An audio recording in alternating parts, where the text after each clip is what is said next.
Peggy 12.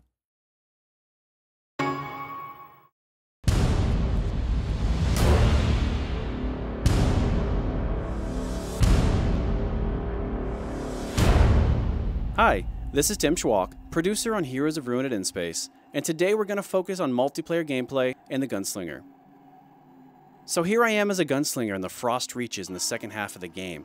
At this point, the goblins have some information that I really need, but before they'll help me, the goblin chieftain's requiring me to help them with a few of their experiments.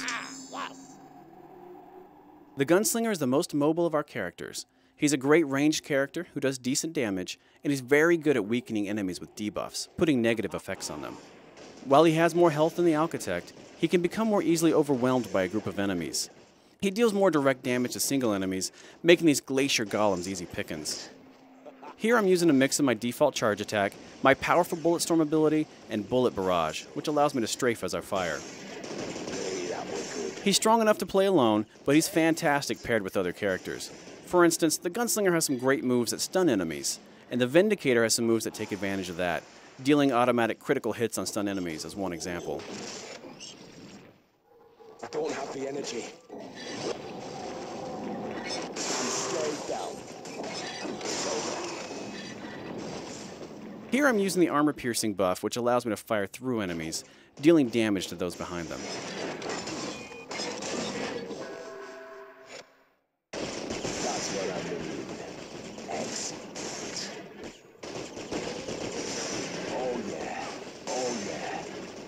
Hey, that was good. I'm stayed down. Here you can see how our seamless multiplayer experience works. As a host, you'll get a notification when someone joins or leaves your game, and at that point, the difficulty of the level will adjust itself on the fly. Up to 3 others can join my game, either locally or over Wi-Fi, and these can be either friends or strangers. You can voice chat with friends over Wi-Fi, and you can even talk to non-friended players, if your system's parental control settings allow for it.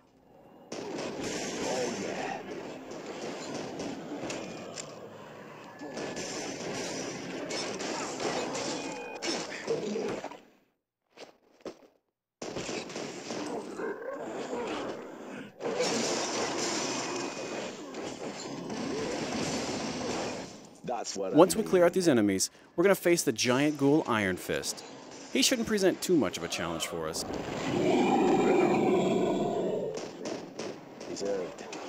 Here's an example of a simple strategy you can use when you combine a ranged character with a melee character.